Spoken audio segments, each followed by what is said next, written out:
तो आइए बच्चों जो आपकी 5.1 एक्सरसाइज है जो कि अर्थमेटिक प्रोग्रेशन है उसका हम लोग क्वेश्चन नंबर 1 देखते हैं। तो आइए बच्चों हम लोग देखते हैं क्वेश्चन नंबर 1 क्या है।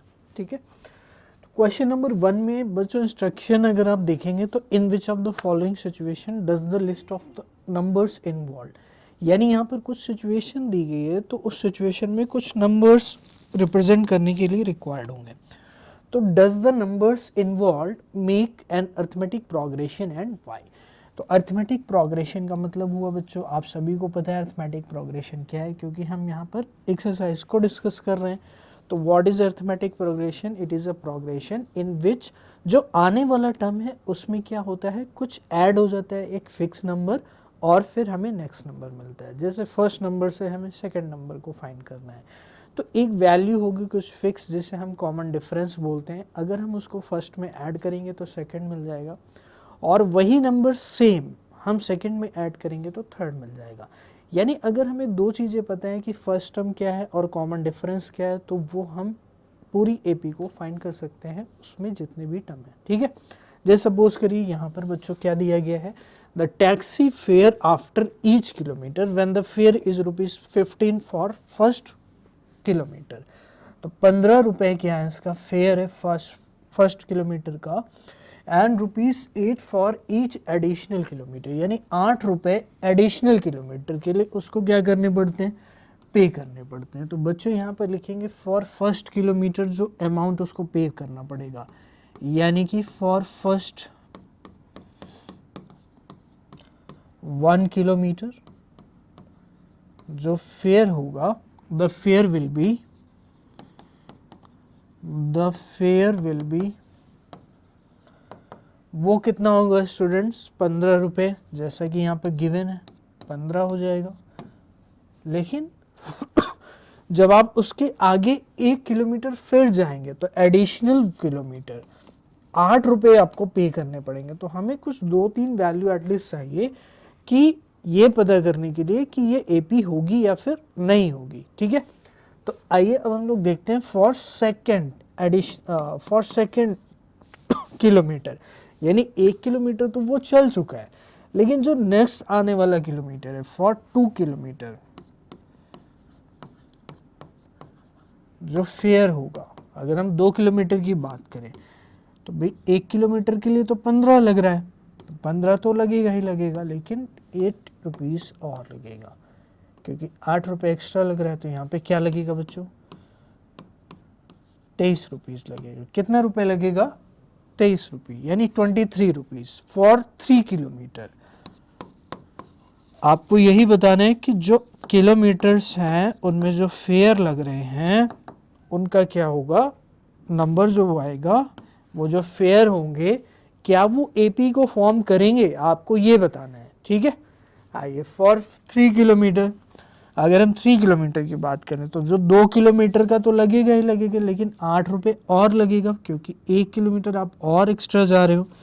तो 2 किलोमीटर का कितना था 23 और रुपीस कितना लगेगा आपका 8, यानी कितना लगेगा बच्चों 31 रुपीस लग जाएगा। नेक्स्ट बच्चों आ जाते हैं फॉर 4 किलोमीटर।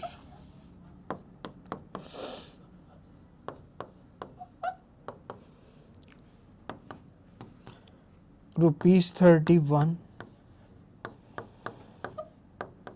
₹8, यानी रुपीस कितना हो जाएगा 39 हो जाएगा। Is it clear? तो बच्चे इस तरह से आप देख सकते हो कि जो आपके फेयर आ रहे हैं अगर हम उनको एक जगह लिखेंगे तो वो क्या आएंगे भाई, सिंपल सी चीज़ आपको दिख रहे होंगे। जो हमारे फेयर हैं अगर हम उनको एक जगह कंबाइन करके लिखेंगे तो वो क्या है भाई, ₹15 है, फिर ₹23 है, यानी सबसे पहले अगर हम बात करें तो कितना रुपए देना पड़ेगा, 15 रुपए देना पड़ेगा। देन बच्चों कितना है 23 है, देन प्यारे बच्चों 31 है और देन बच्चों कितना है 39 है। ओके, तो ये हो गया आपका नंबर। ओके, तो 15, 23, 31, 39। अब आपको ये देखना है बच्चों क्या इसमें जो आपके नंबर है वो एपी में, सबसे पहले आप ये चेक करिए। तो 15 है, 23 है, 8 का डिफरेंस है, या आप वैसे भी चेक कर सकते हैं। फिर 23 के बाद 8 ऐड करेंगे तो 31 आएगा, 31 में 8 ऐड करेंगे तो 39, क्योंकि ये नंबर कहीं ना कहीं यहीं से मिलेंगे। तो ये जब आप इन्फॉर्मेशन पढ़ रहे होगे और आपको पता होगा कि एपी क्या होती है, तो ये करते टाइम ही आपको पता चल पाएगा। तो ये तो बस एग्ज़ाम में करके दिखाना है, जस्ट एक फॉर्मेलिटी करनी है, आपको पता तो चल ही जाएगा कि 8 रुपीज़ अगर एडिशनल किलोमीटर में इंक्रीज़ हो रहा है तो वो क्या होगा, वो डेफिनेटली एपी होगी, इसमें कोई भी दिक्कत नहीं है, ठीक है, क्योंकि एक फिक्स वैल्यू हर एक टर्म में बढ़ती जाएगी। तो डेफिनेटली आप क्या लिखेंगे, hence it will be a AP. तो ये बात थी बच्चों यहाँ पे जो मैंने आपको एक्सप्लेन कर दी, hence it will form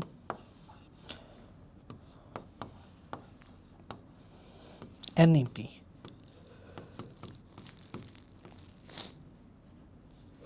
where first term, तो बच्चों ये फर्स्ट टर्म वगैरह आप रहने दीजिए, लेकिन आपको ये समझ लेना है कि ये एपी फॉर्म करेगा। और why, what is the answer of why, because in the numbers there is increment of 8 का क्या हो रहा है, इंक्रीमेंट हो रहा है, इसलिए क्या फॉर्म करेगा, एपी को फॉर्म करेगा।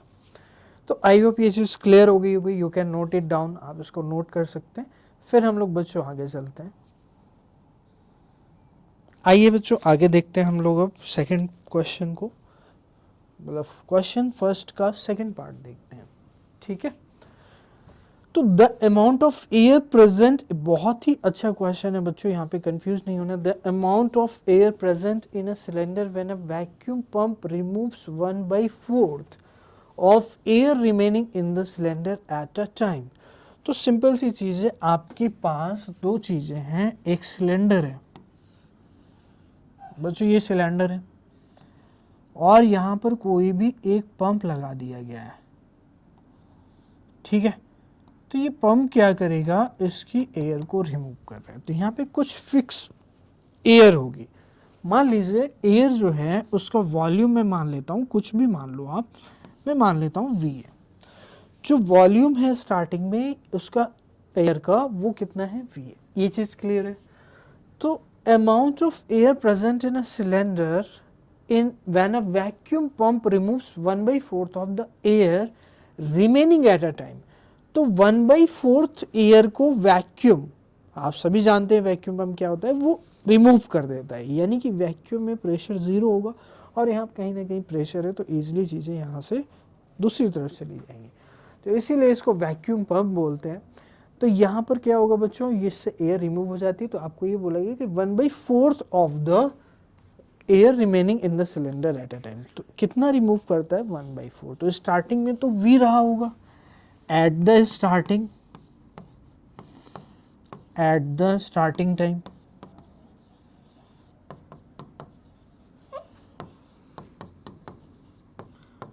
जो वॉल्यूम था V था, ठीक है। आफ्टर फर्स्ट रिमूवल, यानी फर्स्ट टाइम, जब फर्स्ट टाइम रिमूवल होगा,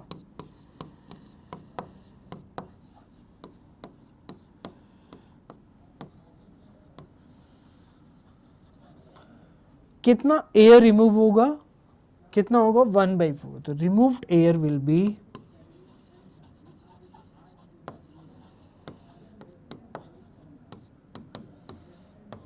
V अपॉन में 4। रिमूव एयर कितनी होगी, V/4। तो अब हमें रिमेनिंग एयर जो नेक्स्ट रिमूवल होगा, वो आपको रिमेनिंग एयर पे फाइंड करना है। तो रिमेनिंग एयर क्या होगी, अब बताइए। तो आपको अमाउंट ऑफ एयर प्रेजेंट का जो प्रोग्रेशन है वो आपको काउंट करनी है, अमाउंट ऑफ एयर प्रेजेंट कितना है, ठीक है। तो अब बताइए रिमेनिंग एयर, रिमेनिंग कितनी हो जाएगी, V थी पहले, सिंपल सी चीज़ है, V/4 रिमूव हो चुकी है, तो कितनी बचेगी, 3V/4। तो यानी कि मैं कह सकता हूँ जो रिमेनिंग है, ठीक है, जो रिमेनिंग एयर है वो 3/4 ऑफ स्टार्टिंग वॉल्यूम के इक्वल है, क्योंकि 1/4 चीज़ अगर हट जा रही है तो जो रिमेनिंग एयर होगी वो क्या होगी, 3/4 होगी। तो हमें यही फाइंड करना है बच्चों की अमाउंट ऑफ एयर प्रेजेंट कितनी रह जाती है आफ्टर ईच रिमूवल, यानी एक बार आपने हटाया तो उसके बाद कितनी रह गई है, फिर आपने हटाया 1/4 तो फिर कितनी रह गई है। तो 1/4 अगर आप रिमूव कर रहे हो तो जो स्टार्टिंग होगा वो किसी भी स्टेज में होगा, चाहे फर्स्ट स्टेज में, सेकंड स्टेज में, थर्ड स्टेज में, वो 3/4 होगा। अब जैसे मेरे पास 3v/4 वॉल्यूम है, तो जो नेक्स्ट रिमेनिंग होगा वो होगा 3/4 ऑफ v। सिंपल सी चीज़ है, यानी इसका 3/4 होगा, क्योंकि ये चीज़ हमने पता कर ली है कि अगर 1/4 कोई चीज़ हटाई जाती है, जैसे मान लीजिए आपने छोटी क्लासेस में भी किया होगा, तो इस तरह से अगर आपने 1/4 पार्ट को हटा दिया है तो बच्चों यहाँ पे क्या बचेगा, 3/4 बचेगा, यानी कि टोटल 4 था, अब रिमेनिंग कितना होगा, 3/4। तो आपको यही पता करना है कि अमाउंट ऑफ एयर प्रेजेंट, यानी कि कितनी एयर रह जाती है after removal 1/4 of the air remaining. ठीक है, तो बच्चों आइए अब हम लोग इसको आगे देख लेते हैं, नंबर हमारे क्या क्या बनेंगे। तो फर्स्ट जो सिचुएशन होगी, पहले तो इसमें v होगा नंबर, अब हम नंबर के रिगार्डिंग बात करेंगे। फिर क्या होगा बच्चों, 3v/4 होगा, फिर 3/4, 3v/4, फिर होगा 3/4 ऑफ 3/4 ऑफ 3v/4। तो बताइए क्या, अगर आप डिफरेंस लेंगे तो इसमें तो एक पर्टिकुलर चीज़ मल्टीप्लाई हो रही है हर एक चीज़ में। अगर आप ध्यान से देखें तो v में 3/4 मल्टीप्लाई हो गया है, फिर इसमें 3/4 मल्टीप्लाई हो गया है, फिर इसमें, इस पूरे में अगर आप ध्यान से देखोगे तो 3/4 मल्टीप्लाई हो गया। जबकि जो अरिथमेटिक प्रोग्रेशन होती है उसमें क्या होता है, एक फिक्स नंबर ऐड होता है, जबकि यहाँ पे क्या हो रहा है, वो मल्टीप्लाई हो रहा है। It will not form arithmetic progression. तो यहाँ पे क्या लिखेंगे, इट विल नॉट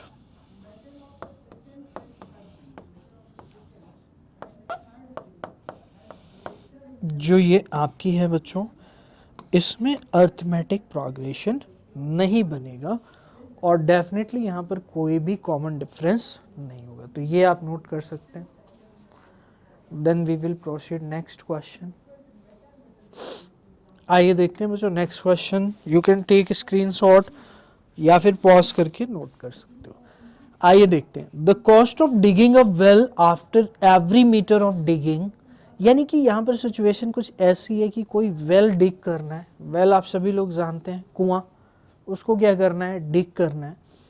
और cost of digging a well after every metre of digging, तो after every metre of digging when it costs rupees 150 for the first meter and rises by rupees 50 for each subsequent meter। तो बच्चों क्या ये कुछ question ऐसा नहीं है जैसे टैक्सी फेयर वाला है, मतलब लॉजिक वही होगा।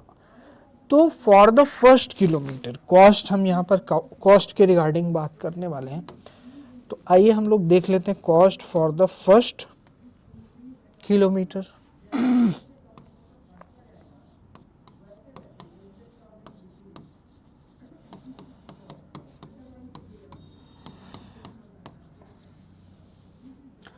Cost for the first kilometre, ठीक है, कितनी है, फर्स्ट किलोमीटर डिगिंग, या डिगिंग आप पहले यूज़ कर सकते हैं, तो that you can use very well.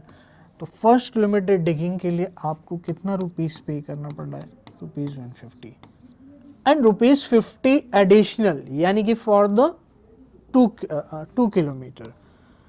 Cost for the 2 kilometre, 2 kilometre के लिए कितना पे करना पड़ेगा बच्चों, ₹200, क्योंकि 150 पहले जैसे हमने टैक्सी फेयर में किया था। तो आइए मैं ऐसे कर देता हूँ, प्लस ₹50।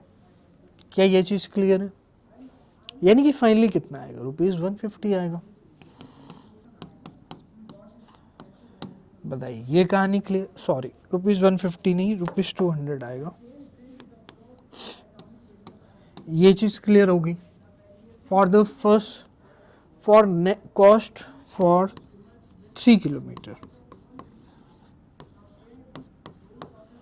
तो 2 किलोमीटर की 200 रुपए थी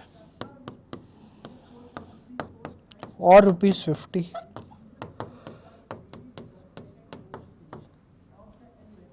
यानी कि ₹250। तो जो नंबर आ रहे हैं अगर आप ध्यान से देखें तो वो क्या क्या नंबर है, क्योंकि इन्हीं नंबर्स को ऑब्जर्व करके आपको बताना है कि यहाँ पर क्या सिचुएशन होगी। 200, 250 ये हो गई।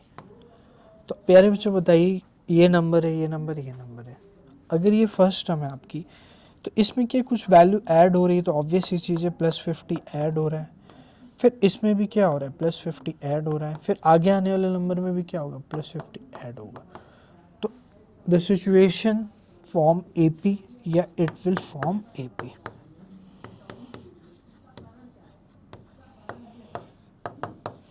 तो ये बात आपको क्लियर हो गई होगी बच्चों। AP रिकॉग्नाइज कैसे करेंगे, बहुत ही सिंपल सी चीज है ये।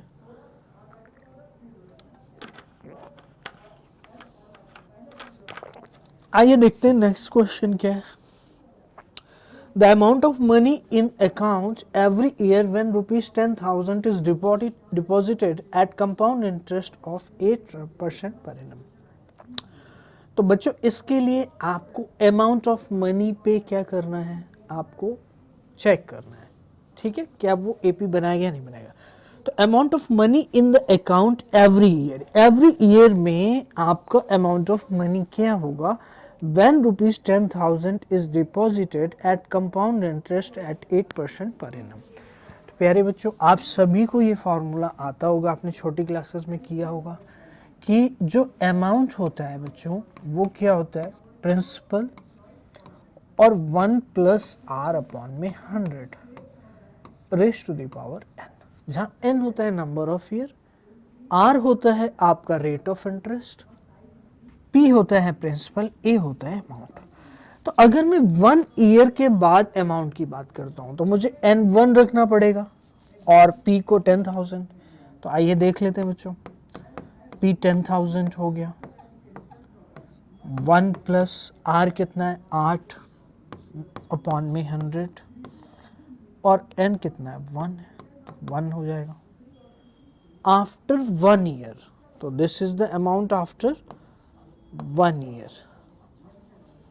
2 ईयर के बाद अगर मैं बात करूं तो अमाउंट क्या होगा, 10,000, 1 + 8/100।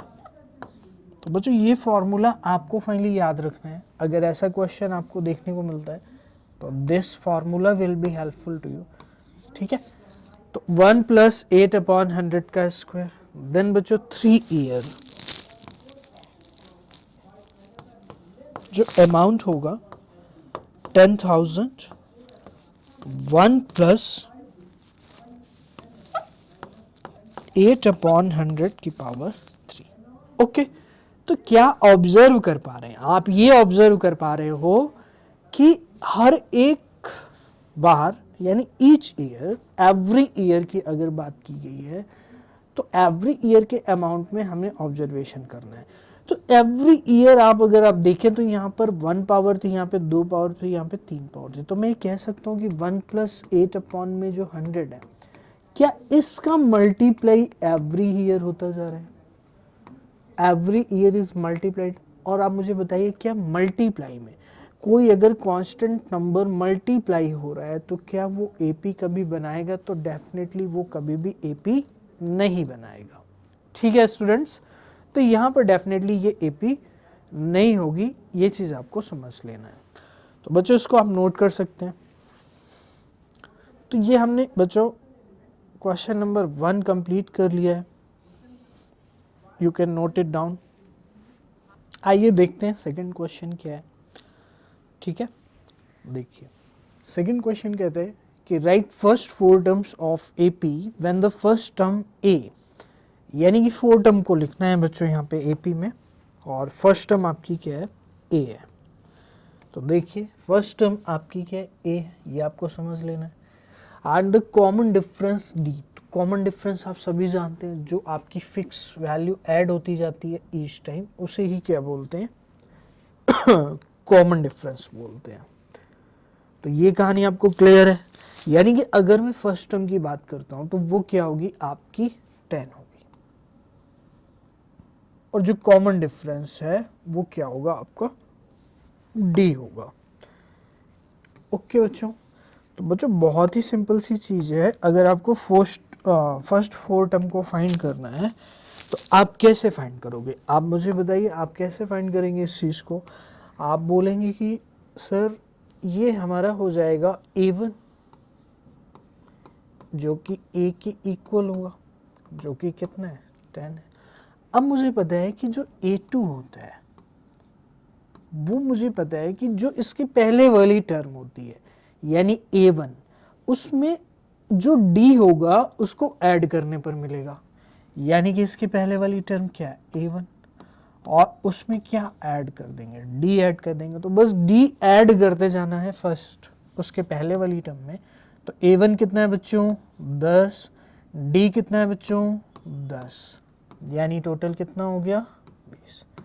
तो 20 क्या हो गई, आपकी सेकेंड टर्म हो गई। क्या हो गई,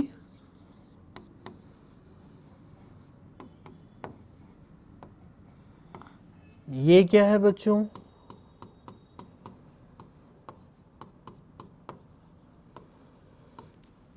A3 की बात करते हैं। तो A3 कैसे मिलेगा, जब इसके पहले वाली यानी इसके पहले वाली कौन सी, A2 में D ऐड कर देंगे तो A2 प्लस D। लेकिन A2 अभी हमने फाइंड किया, A2 कितना था, 20, और D बच्चों कितना था, 10, यानी नेक्स्ट टर्म क्या हो जाएगी, 30। तो ये कौन सी टर्म हो जाएगी, थर्ड टर्म हो जाएगी। तो ये क्लियर हो गया आपको। अब हमें कितनी लिखनी थी, 4 लिखनी थी आई थिंक। तो फर्स्ट 4 लिखनी थी हमें, तो हम 4 भी लिख सकते हैं इजिली बच्चों। A4 क्या होगा, इसके पहले वाली कौन सी थी, A3, D ऐड कर देंगे। A3 कितना है, 30, और D कितना है बच्चों, 10, कितना हो गया, 40। क्या ये चीज़ क्लियर है, कोई दिक्कत नहीं है। आई होप बच्चों ये चीज़ आपको बहुत ही अच्छे से क्लियर हो गई होगी। इसको आप नोट कर सकते हैं। अगर आपको इसमें कोई डाउट है तो वीडियो को दोबारा देख सकते हैं। आइए हम लोग नेक्स्ट देखते हैं। नेक्स्ट है बच्चों A-2 है और D कितना है, 0 है। तो A-2 का मतलब क्या हुआ कि A1 कितना है, -2 है, फिर और D कितना है बच्चों, 0 है। तो A2 कितना होगा, आप कहेंगे सर A1 प्लस D, यानी कि A1 -2 और D कितना, 0। तो आंसर कितना आया, -2। तो ये हमारी कौन सी हो गई, सेकेंड टर्म।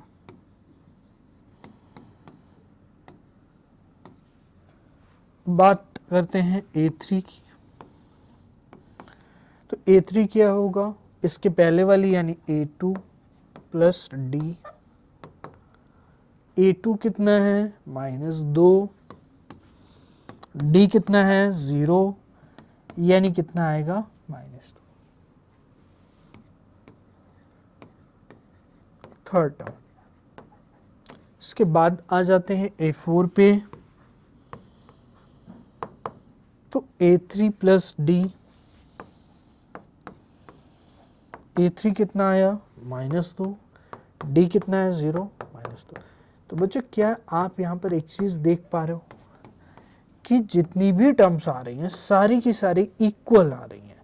यानी वो A1 है वो भी -2 है, A2 वो भी -2 है, A3 वो भी -2 है, और A4 वो भी -2 है। तो इसका रीज़न क्या है, इसका रीज़न यही है क्योंकि डिफरेंस यहाँ पर क्या है, 0, और डिफरेंस अगर 0 होगा तो एक कांस्टेंट AP मिलने वाली है, यानी कि जिसके सारे के सारे टर्म सेम होने वाली। तो ऑब्वियस सी चीज़ है कि आप 0 ऐड करोगे किसी भी नंबर में तो वो तो चेंज नहीं होगा, और अगर वो चेंज नहीं होगा तो सारी की सारी वैल्यू क्या आएंगी, सेम आएंगी। तो ये कहानी आपको क्लियर हो गई होगी बच्चों। I hope it is very much clear. तो you can note it down, we will go further. तो write first 4 term of the instruction वही है, A4 दिया गया D-3। तो बच्चों थोड़े थोड़े चेंजेस करके दिए गए एनसीईआरटी में, तो each question of NCERT you will do very well, I hope so. So it will be beneficial for you and it will also be good for you, so that you will be more confident in your exam. ठीक है, तो आइए देखते हैं बच्चों। अगर हम बात करें A1 यानी फर्स्ट टर्म की, तो क्या होगा, गिवन है 4 के इक्वल है। अगर हम D की बात करते हैं तो -3 है। बात करते हैं A2 की, तो A1 प्लस D, A1 कितना है 4 और D कितना है -3, तो 4 प्लस -3, इसका मतलब हुआ 4 -3 यानी कितना आ गया 1 आ गया। नेक्स्ट बच्चों A3 की बात करते हैं, A2 प्लस D, तो A2 कितना है, A2 आप कहेंगे सर 1 है और D कितना है प्यारे बच्चों -3 है, तो कितना आएगा -2, ये हो गया। आइए A4 की बात करते हैं,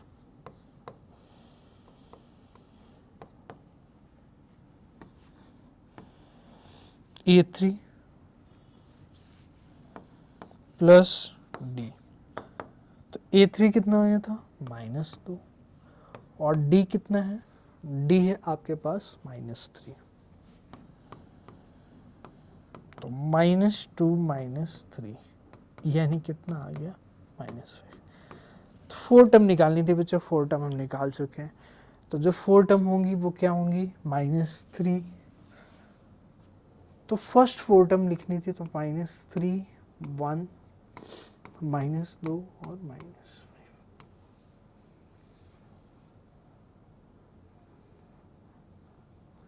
तो ये होप, आई होप आपको बच्चों क्लियर हो गया होगा, आई होप सो। चलिए नेक्स्ट करते हैं, आप इसको नोट कर सकते हैं। Next is A-1 and D 1/2। तो अब यहाँ पर A निगेटिव ले लिया गया है और D को फ्रैक्शन में कर दिया गया। तो आइए देखते हैं।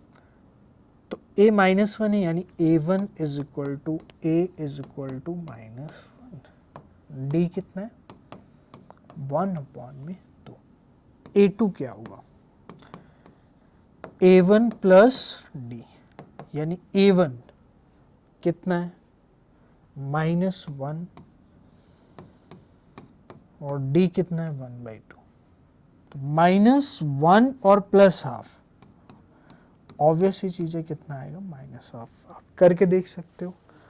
अगर आपको दिक्कत आ रही है तो आप ऐसे कर लीजिए, -1 + 1/2, तो 2 एलसीएम ले लीजिए, -2 + 1 यानी कितना आएगा -1/2। नेक्स्ट A3 पे आ जाते हैं। तो A3 क्या होगा A2 प्लस D, A2 कितना है -½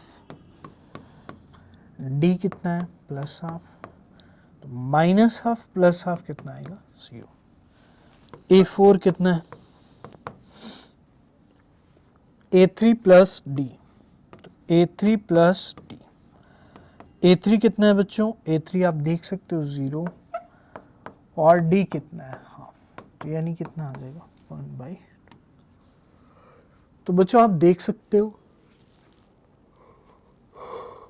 इस तरह से इस क्वेश्चन को हम लोग कंप्लीट करेंगे। तो डियर स्टूडेंट्स यहाँ पर आप देख सकते हैं कि आपने 4 टर्म को फाइंड कर चुके हैं। दैट मीन्स जो फर्स्ट टर्म है वो -1 है, जो सेकेंड टर्म है वो 1/2 है, 0 है, ये हो गया। ओके स्टूडेंट्स, चलिए आगे चलते हैं, देखते हैं नेक्स्ट पार्ट क्या है। आप इसको नोट कर लीजिए। A -1.25 है, D -0.25 है। ठीक है बच्चों, आइए देखते हैं जो A1 है। वो ए होगा और -1.25। ठीक है, डी कितना दिया गया, डी दिया गया है -0.25।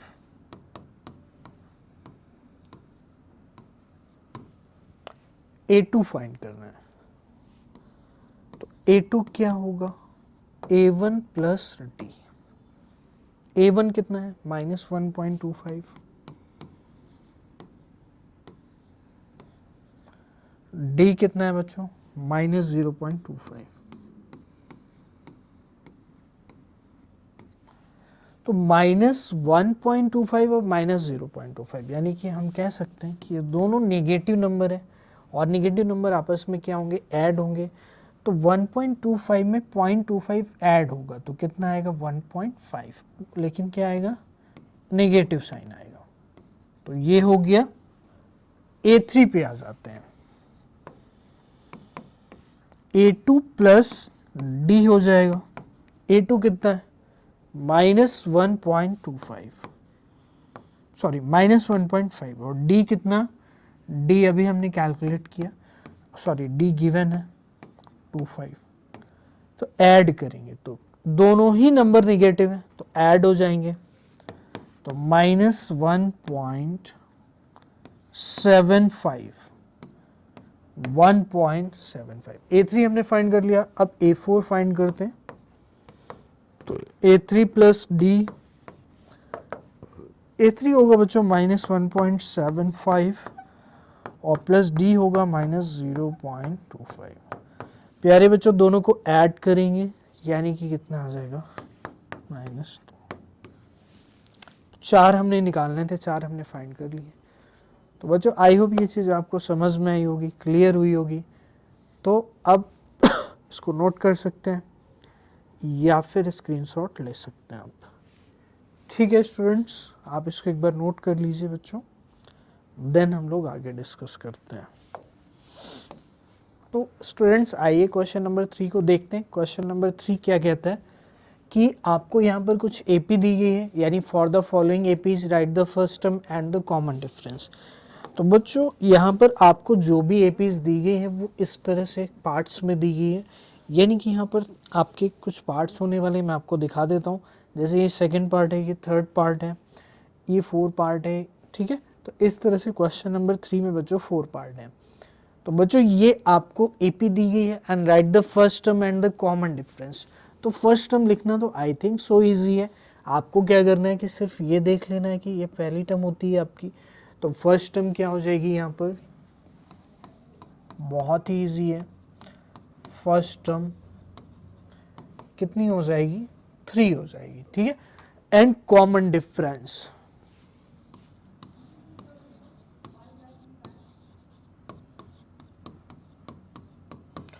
कॉमन डिफरेंस क्या होगा बच्चों, कॉमन डिफरेंस क्या होती है, यानी कि जो आगे वाली टर्म होती है उससे आप प्रीवियस टर्म को माइनस करते हो। यानी कि इसमें नेक्स्ट टर्म क्या है 1, सेकेंड टर्म 1 है और आप उससे माइनस कर रहे हैं किसको 3 को। तो यानी कि बच्चों 1 - 3 कितना आएगा -2। तो I think so it is very much easy कि आप इस तरह से दोनों चीज़ों को फाइंड कर सकते हैं कि first term and common difference क्या है। आइए देखते हैं नेक्स्ट क्वेश्चन, नेक्स्ट पार्ट क्या है। तो ये आप नोट कर सकते हैं बच्चों।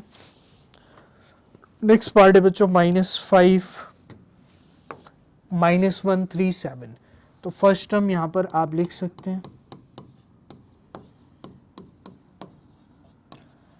-5 है और कॉमन डिफरेंस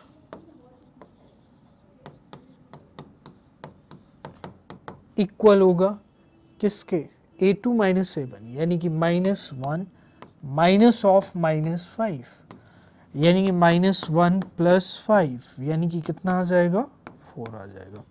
तो ये 4 हो गया और ये -5, दोनों ही क्या होंगे आपके आंसर हो जाएंगे। फर्स्ट टर्म ये, कॉमन डिफरेंस ये। आइए देखते हैं नेक्स्ट क्या होगा बच्चों। 1/3, 5/3, 9/3, 13/3। तो ये आपको चेक करने की ज़रूरत नहीं है क्योंकि ऑलरेडी एपी गिवन है। तो ए आपको लिख देना है, ए की वैल्यू क्या होगी 1/3 और कॉमन डिफरेंस डी होगा बच्चों 5/3 -1/3। 5/3 -1/3 यानी कितना हो जाएगा 4/3। तो बस बच्चों ये आपका आंसर है। आई hope it is very much clear. आइए देखते हैं नेक्स्ट पार्ट क्या है। 0.6, 1.7, 2.8, 3.9। तो फर्स्ट टर्म ए, 0 पॉइंट क्या है 6 और कॉमन डिफरेंस डी, बच्चों क्या होगा A2 -7। तो 1.7 माइनस 0.6 यानी कितना आ जाएगा बच्चों 1.1। आप इस तरह से माइनस कर सकते हो। तो ये दोनों वैल्यूज आपके क्या हो जाएंगी, आंसर हो जाएंगे। ठीक है, तो थर्ड क्वेश्चन हमने कर लिया।